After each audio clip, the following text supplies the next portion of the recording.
We're going into a 40th birthday party.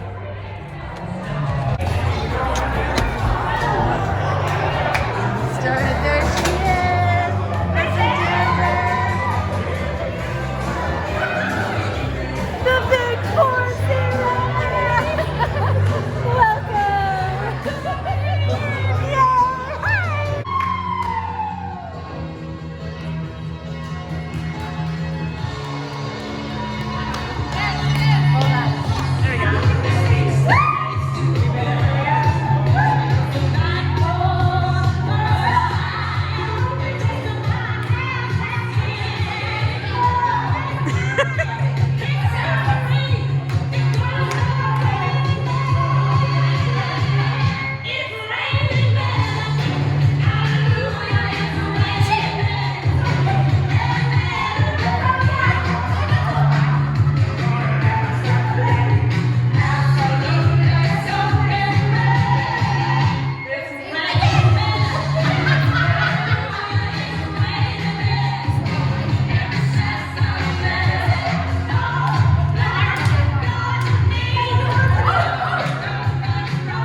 Do you have any phones on you? Do I have any what? Take your phone out of your pocket.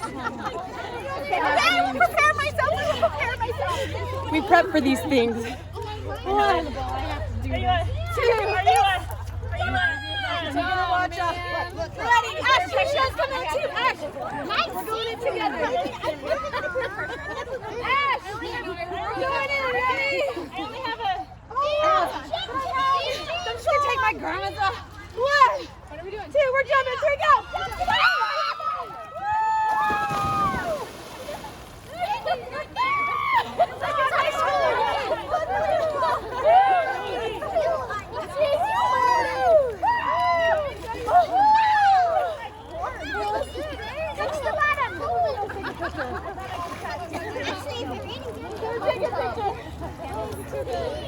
Come over to the end. Let's take a pic. I can't swim. Thanks, Mary. Do you want me to stop? So yeah, just feel up. I'm like showing. Hey, ready? We're just gonna jump up. Come on up, you ready? Jen, Liesl. I'm gonna be on someone's TikTok. I'm gonna be on someone's TikTok. That's a lot of footage. That's a lot of bum bum. We'll just fall back. Let's cover it. Okay. I want see-through buns. Okay, we're just gonna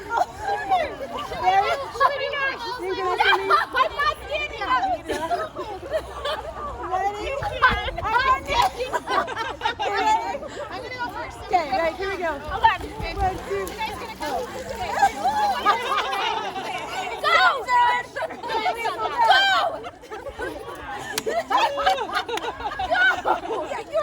gonna get flagged. Okay, 1, 2, I'll put your name with your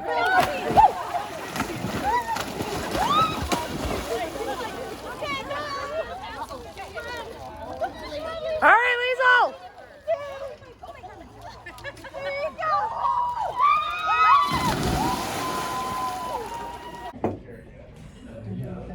So all of the grandkids got to have the bonbon sleepover with my dad and her. So it's our turn to have a night together. Do you have papers? We used to. We've been taking a tour of my dad's old stomping grounds. This is where he grew up. See that front door? That's the door I pushed. Somebody had blocked it. That's the very door that my dad walked through the glass. Let me see your scar. That Is that was where? the red Is that? house. Oh, Yeah. wrong house. If you guys remember from my dad's documentary, he was run over by his sister right here. I got afraid. I tried to jump off to the side and slipped and fell under the wheel. And he had an out-of-body experience because it like killed him. He was bleeding internally, out of his nostrils, out of his ears, out of his mouth, right here. We're seeing if we can go in the backyard. This is where he grew up. I had an amazing childhood. We lived in a home on a gully, and that gully became our backyard, and for exploring and for so many things for a young child. About the time I was 5 years old, we were living on Harrison Avenue, and on one particular day, my oldest sister, Pat, wanted to go to the store. And it was on a Saturday, and I wanted to go with her. For whatever reason, she said I wasn't going to be able to go with her. You know, I was frustrated with that. So unbeknownst to her, I climbed onto the rear bumper of the car without her knowing, because I was determined to go with her. Without her knowing that I'm on the back bumper, she gets in the car and began backing out of the driveway to go into the street. And I got afraid when she started backing up. And I went to jump off the rear bumper. I intended to push off so that I could fall over onto the left side where the grass was. And when I pushed off with my foot slipped on the bumper. And as a result, instead of falling off to the left of the car, I fell right underneath the path of the tire. And the tire then passed over my body. I felt like I hit something soft, and it felt like maybe it was a cardboard box. And I remember thinking, well, I'm on it. Shall I go back or shall I go forward? And I think I went back. I saw this little thin person get up and run and then collapse. Mother came out apparently, and I don't know how they got me out from underneath the car, or if they moved the car or what. And he had a tire mark right across his body. Ultimately, my mother is holding me in the passenger seat, the front seat, while Pat and I was driving. She held John, and I drove, and I didn't want to drive, but that's the way it was. The interesting thing about this event is that my mom is a nurse, and so she's certainly medically astute. And when I was being held by her in the front seat, she said I was bleeding, clearly internally, because I was bleeding from my mouth and from my nose, and you know, she thought I was, if not dead, I was obviously unconscious. It was just very scary because the car had passed over his body, and he essentially should have been dead. When I was about 15 or 16, we were having Thanksgiving at home, and had all the family were there gathered, and I don't know how the conversation got to this event, but we were teasing Pat a little bit about it. And I said, you know, I remember the route you took to take us to the airport or to the hospital. Pat's comment was, Mother's comment was, how could you ever know that? Because you were unconscious, I was holding you. I said, I don't know, but I described for them the path that we took, the street, the little right turn, U-turn, and right turn back onto South Temple that she took. And ultimately, it's clear to me that that was an out-of-body experience for me. And I don't remember much about it other than being able to look down and see my body, see my mother holding me. I really feel that that was one occurrence in my life where the hand of the Lord intervened and saved me. He's still here. Yes. I killed him. But I consider that first event as one of deep gratitude to our Father in heaven for sparing my life and giving me an opportunity to continue to do the things that He would want me to do.